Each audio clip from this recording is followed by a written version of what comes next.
En esta sesión de nuestro estudio de la predestinación quisiera enfocar nuestra atención en la soberanía de Dios. Una de las razones por las que creo que es importante empezar con esto en nuestro estudio de esta doctrina es porque es un área en la que casi todos los cristianos están de acuerdo. Concordamos en que Dios es soberano. La manera en que entendemos la soberanía de Dios puede diferir de un cristiano a otro, pero en sí todos nos adherimos a la confesión de que Dios es soberano. El tercer capítulo de la Confesión de Westminster empieza con estas palabras: Dios, desde toda la eternidad, por el sapientísimo y santísimo consejo de su propia voluntad, ordenó libremente e inmutablemente, es decir, sin ninguna posibilidad de cambio. Dios ordenó libremente y de forma inmutable todo lo que acontece. Hagamos un alto aquí en el punto y coma.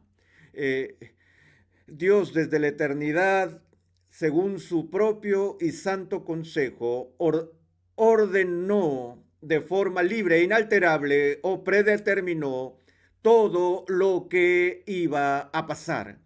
Hice un alto en esta parte en la clase del seminario y le dije a mis estudiantes: ¿cuántos de ustedes creen en esa declaración? Ahora, ustedes tienen que saber que se trataba de un seminario presbiteriano, por lo que esos estudiantes estaban bien anclados en la tradición agustiniana y por eso obtuve como el 70% de los votos. Una gran mayoría lo creía. Luego dije: ok, ¿cuántos de ustedes no creen en esa declaración? Y más o menos 30 manos se levantaron y les dije: está bien, ahora déjenme hacerles otra pregunta. Sin temor a recriminaciones, nadie los va a señalar, solo quisiéramos saber, tengan la libertad de presentar su posición. ¿Cuántos de ustedes se llamarían a sí mismos ateos? Y nadie levantó su mano. Y empecé a hacer uso de mis dotes de Sherlock Holmes. Solo hay una cosa que no entiendo, les dije. Miré a esos 30 que habían levantado sus manos y les dije: ¿les molestaría si les hago una pregunta personal? Les dije: no puedo entender por qué los que levantaron su mano diciendo que no creen en esta afirmación no levantaron su mano cuando pregunté si eran ateos. Y ellos me miraron con una mezcla de perplejidad y desconcierto, la misma clase de mirada que estoy viendo en sus ojos ahora, y les decía: ¿por qué, si ustedes no creen esa declaración, está claro que en esencia al final son ateos? Y es posible que fue la frase más desconcertante que ellos jamás oyeron en sus vidas. Les dije: bueno, eh, entendamos que esta declaración que acabo de leer de que Dios ha preordenado todo lo que pasará, no es una declaración que es única al calvinismo o al presbiterianismo. No distingue a la tradición reformada de otras tradiciones, ni siquiera distingue a los cristianos de los judíos o de los musulmanes. Esta declaración distingue a los teístas de los ateístas. Ahora, ellos seguían desconcertados mientras continuaba con mi arenga y les dije: ¿no ven que si hubiera algo que pasa en este mundo fuera de la predeterminación de Dios, que si no hay un sentido por el cual Dios está ordenando todo lo que va a pasar, entonces en cualquier momento algo sucede fuera de la predeterminación de Dios y por lo tanto está pasando fuera de la soberanía de Dios? Porque entendemos que cuando hablamos acerca de Dios ordenando las cosas, hay diferentes maneras en las que Dios ordena que pasen. Esto no necesariamente significa que Dios se lanza al planeta y hace que algo pase a través de un involucramiento directo e inmediato de su parte. Pero la clave, yo creo, en esta declaración tiene que ver con la palabra ordenar. Todo lo que esta declaración expresa es que Dios es soberano sobre todo lo que pasa. Todo lo que pasa en este mundo no puede suceder separado de la soberanía divina. Algunas veces distinguimos entre lo que se conoce como la voluntad eficaz de Dios y su voluntad permisiva. De seguro has oído esas distinciones. Permítanme trabajarlas y definirlas en los términos más fáciles.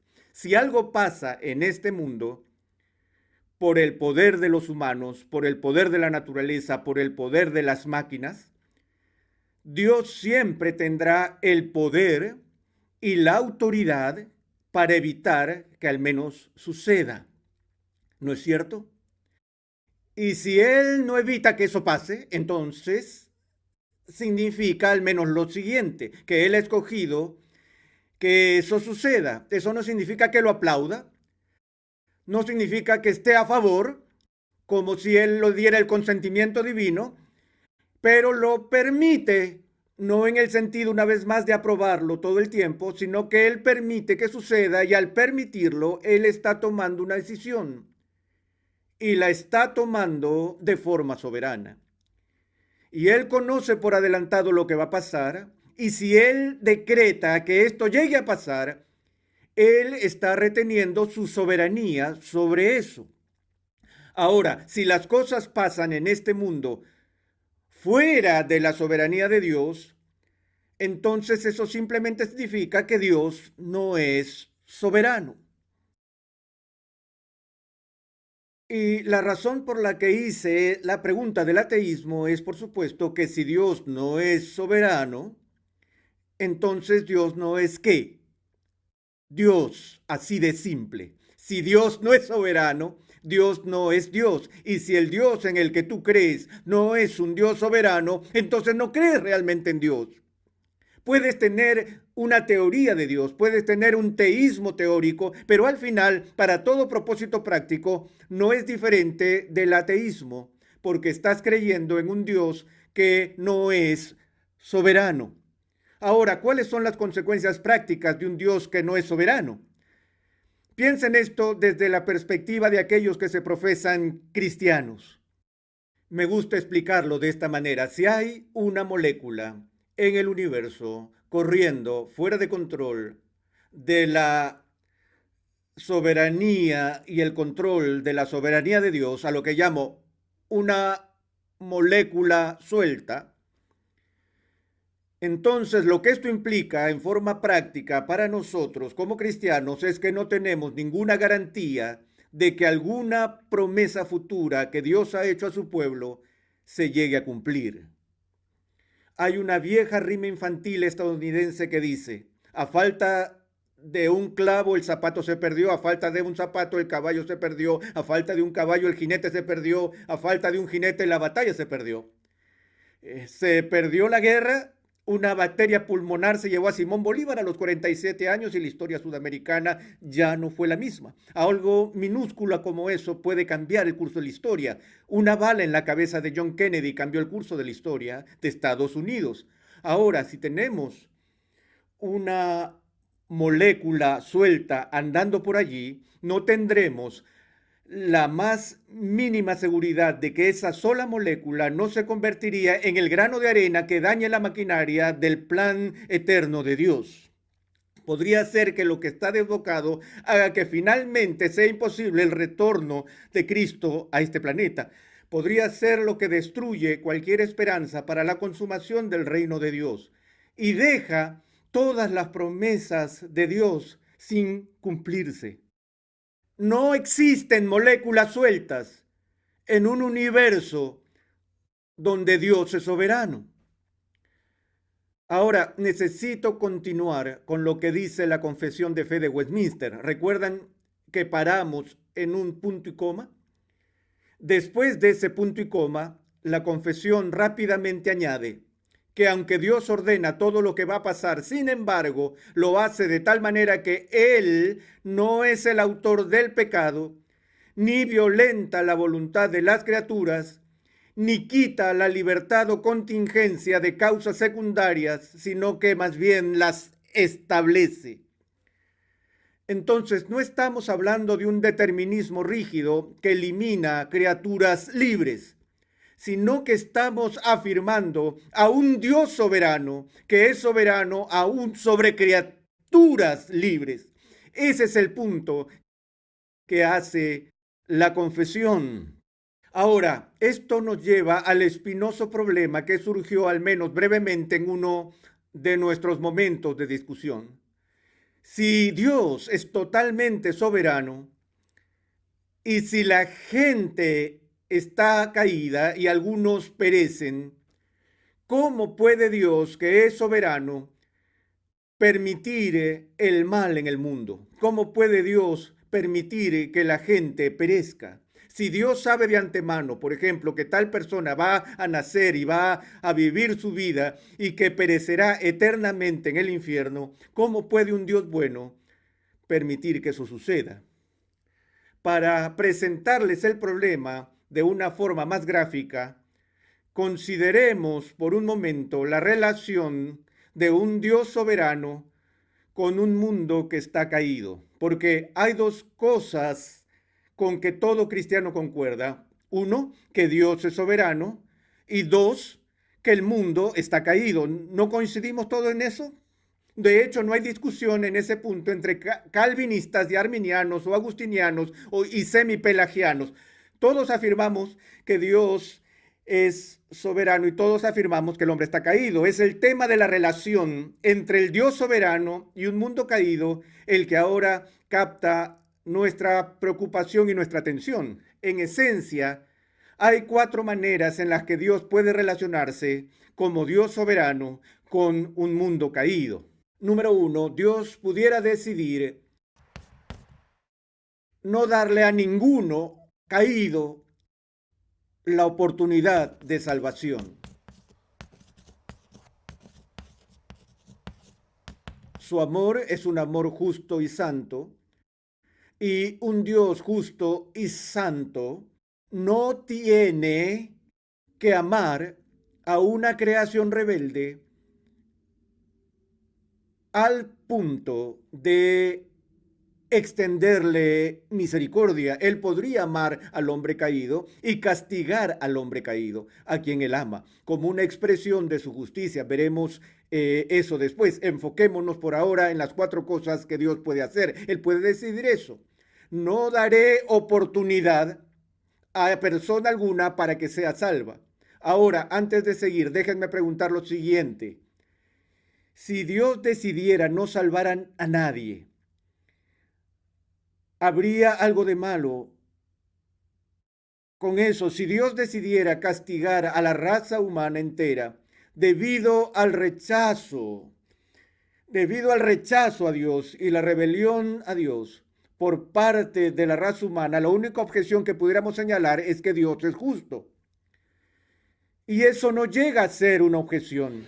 Es decir, pueden imaginarse a un abogado levantándose en una sala de juzgado y diciendo: objeción, su señoría, no estoy de acuerdo con esa decisión porque es justa. ¿Qué tan lejos podría llegar eso? Es decir, Dios estaría perfectamente justificado para ejercer justicia contra una creación injusta. Pero saben que acechando detrás de esto está de alguna manera la suposición de que Dios, si en efecto va a ser un Dios bueno, tiene que ser misericordioso. Y como siempre he dicho a mis estudiantes, ese es uno de los grandes peligros del pensamiento cristiano. Tan pronto tu mente te dice que Dios tiene que ser misericordioso o que Dios tiene que ser amable, tan pronto pienses por un segundo que Dios está obligado a ser misericordioso, una alarma debería sonar en tu cabeza y alertarte de que ya no estás pensando más en misericordia. Porque por definición, la gran diferencia entre misericordia y justicia es que la misericordia nunca, nunca, nunca es obligatoria. La misericordia, por definición, es algo que Dios no tiene que hacer, es algo que Dios hace de forma voluntaria, libre. Pero tan pronto como pienses que Él nos debe misericordia, tú ya dejas de pensar en misericordia. La justicia se puede deber, pero la misericordia nunca es obligatoria. ¿Entendemos eso? Tenemos que entender ese principio. Bueno, esa es una opción. Dios podría haber dicho: nadie en este planeta, ya que todos pecaron y están destituidos de la gloria de Dios y Él percibe desde la eternidad, Él nos ve, Él ve nuestra caída. Él dice que pudiera decidir no dar ninguna oportunidad para salvación, ¿cierto?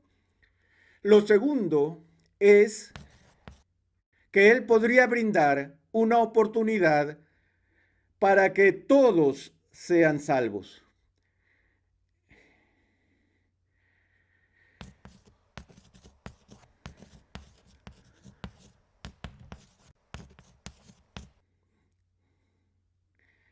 En realidad hay 6 cosas que podríamos hacer aquí y estoy tratando de acortar por efectos de tiempo y voy a poner entre paréntesis aquí, o Él podría crear una oportunidad para que algunas personas sean salvadas. Pero a fin de cuentas, Dios podría darle al mundo una oportunidad de salvación y establecerlo de tal manera que todos o algunas personas al menos tuvieran la oportunidad de ser salvos, pero no hay garantía de que alguien podría salvarse. ¿Estamos? A eso nos referimos con oportunidad. Dios es un redentor de igualdad de oportunidades en este esquema.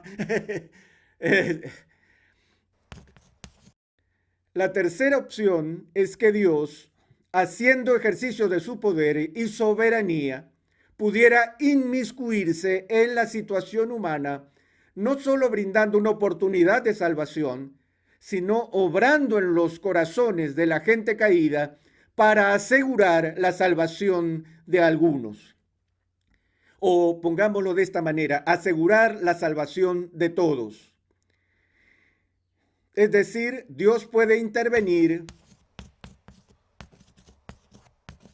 a favor de todos, asegurando su salvación.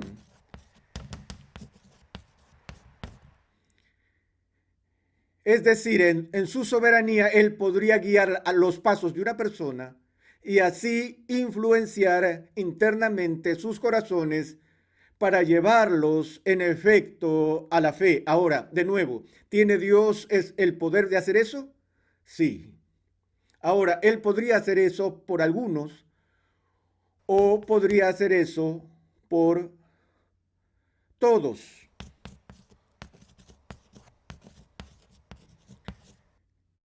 Estas son distintas opciones que Dios tenía o tiene. A lo que queremos llegar en esta serie es qué es lo que en realidad ha hecho. Ahora, ¿revela la Biblia que Dios no ha provisto oportunidad para que alguien sea salvo? Como cristianos esa la podemos eliminar de inmediato, no hay discusión allí. Todos concordamos que este no es un punto de vista bíblico, que Dios no haya hecho provisión alguna para salvación. Ahora, ¿qué hay de la idea de que Dios intervenga en la vida de todos y asegure la salvación de todos? ¿Cómo llamamos a este enfoque? Universalismo. Y hay cristianos que creen en el universalismo. Pero históricamente el debate entre el semipelagianismo y el agustinianismo no es un debate alrededor del universalismo. En esos dos puntos de vista ambos concuerdan en qué? Que solo algunas personas finalmente son salvadas.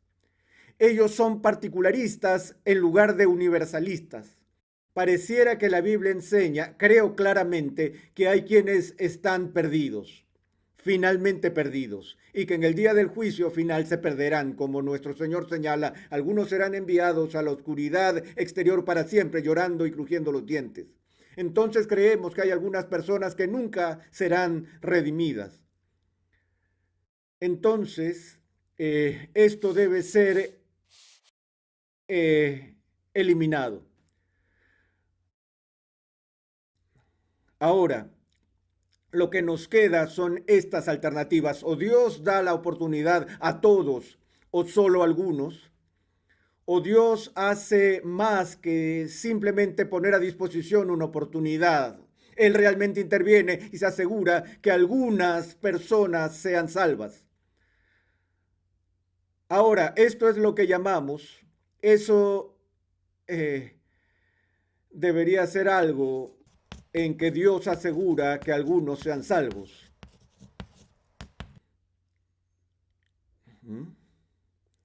Ahora, esta es la posición del agustinianismo, que Dios garantiza la salvación de los elegidos o de aquellos que están predestinados a ser salvos. Las opiniones no agustinianas caen bajo esta categoría, una u otra, sea que Dios haga posible para todos o para algunos el ser salvos. Todos tienen la oportunidad o algunos tienen la oportunidad.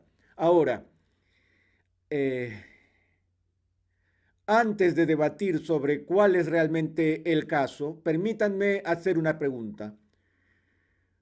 ¿Podría Dios garantizar la salvación de todos si así Él lo decide? ¿Él tiene el poder soberano para hacerlo? Ahora, ten presente que una de las objeciones más frecuentes a la postura agustiniana de la predestinación es que Dios interviene en la vida de ciertas personas y garantiza su salvación, pero no lo hace por todos. Y la objeción para la postura no agostiniana es: hey Dios, eso no es justo. Si lo vas a hacer por algunos, entonces tú lo tienes que hacer ¿por quién? Por todos. Pero te das cuenta que la persona tiene el mismo problema. Si esta persona cree que Dios tiene el poder de otorgar a todos la salvación y no lo hace, realmente ese argumento se derrumba, porque todo lo que Dios hace en ese caso es dar la oportunidad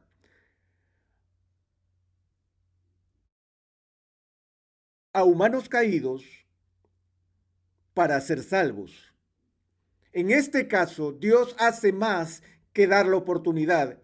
Él asegura que algunas personas serán salvadas. En este esquema no hay seguridad de que alguien sea salvado. De hecho, como creo que veremos luego, nos asegura que si tomamos en serio el punto de vista bíblico del ser humano caído, su actitud hacia Dios y la gracia de Dios, al menos garantizaría en mi mente que nadie sería salvo. En otras palabras, a lo que me refiero es que una de las principales objeciones a la posición reformada o agustiniana es que no es lo suficientemente benévola, cuando de hecho es más que benévola, porque Dios no solo dice: está bien, aquí está la cruz, elígela si quieres y deja a las personas a su decisión, pero Dios aplica la obra de Cristo. El Espíritu Santo obra en personas que están muertas en delitos y pecados para llevarlos a la fe y para asegurar que la muerte de Cristo nunca sea en vano, que Cristo verá la angustia de su corazón y quedará satisfecho. Las Escrituras hablan de Dios entregando personas, Dios el Padre entregando personas a Dios el Hijo.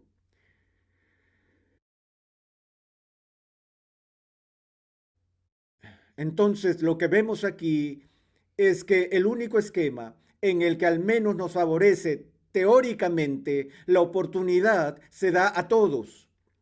Cualquiera que crea en el Evangelio puede ser salvo. Sin embargo, hay millones, millones y millones de personas que nunca escuchan el Evangelio, que de hecho no tienen la oportunidad. La única oportunidad real, de lo único que realmente podemos hablar aquí, es que algunos tienen la oportunidad. Algunos que no están predestinados tienen la oportunidad de ser salvos. Es decir, este argumento sería que todos los que escuchan el Evangelio al menos tienen la oportunidad de ser salvos, pero Dios no ha garantizado que todos en el mundo escucharán el Evangelio. ¿Podría Dios asegurarse de que todo el mundo escuche el Evangelio? ¿Podría anunciarlo en las nubes si así lo quisiera? Sí, pero Él no lo hace. Y entonces nos quedamos con el problema de que Dios no hace todo lo que Dios posiblemente podría hacer dentro de los límites de su propia rectitud. Él no hace todo lo posible para asegurar la salvación del mundo. Ahora, ¿por qué no? Ay, no lo sé. No tengo idea por qué no. Sé que Él no lo hace. Eso sí está claro. Y sé que no hay sombra de variación alguna en él. Sé que Dios no tiene la menor obligación de salvar a nadie. y sé que Dios salva a algunos, pero Dios es Dios y Dios le recuerda a su pueblo un principio crucial de la soberanía divina. Lo veremos de cerca más adelante en esta serie, donde Dios le recuerda a Moisés y luego a la iglesia a través de Pablo de su prerrogativa divina. Tendré misericordia del que yo tenga misericordia. Dios nunca debe misericordia. Rápidamente, si Dios solo salva a algunas personas, tenemos que entender que hay dos grupos de personas en el mundo: los salvos y los no salvos, pero todos son parte de un grupo de pecadores. Todos han caído, todos están en rebelión contra Dios. Lo que Dios hace, según la posición agustiniana, es que soberanamente elige, escoge y redime a algunos y al resto los pasa por alto. Entonces, lo que tienes en este esquema es que de un grupo tiene misericordia. ¿Qué obtiene este grupo? Justicia. ¿Quién obtiene injusticia? Nadie obtiene injusticia. Ahora, misericordia no es justicia, misericordia es no justicia. Injusticia es no justicia. Pero injusticia y misericordia no son lo mismo. Ambos están fuera de la categoría de justicia. Aquí está la justicia y aquí tenemos la no justicia. Y la no justicia es de dos formas: misericordia e injusticia. Una forma de no justicia es la misericordia. ¿Hay algo pecaminoso, perverso en la misericordia? No, la misericordia es totalmente buena. ¿Hay algo pecaminoso, perverso en la injusticia? Sí, la injusticia es una violación de la justicia. La injusticia es pecado, la injusticia es malvada. Ahora, si Dios le mostró misericordia a este grupo, injusticia a este grupo, entonces Dios vería comprometida su integridad. Pero Dios le da justicia a un grupo, misericordia a otro grupo. Nadie ha sido víctima de injusticia en manos de Dios. Bueno, tengo que parar en este punto y decirles que en nuestra próxima sesión consideraremos dónde entra en juego el libre albedrío del ser humano en todo esto.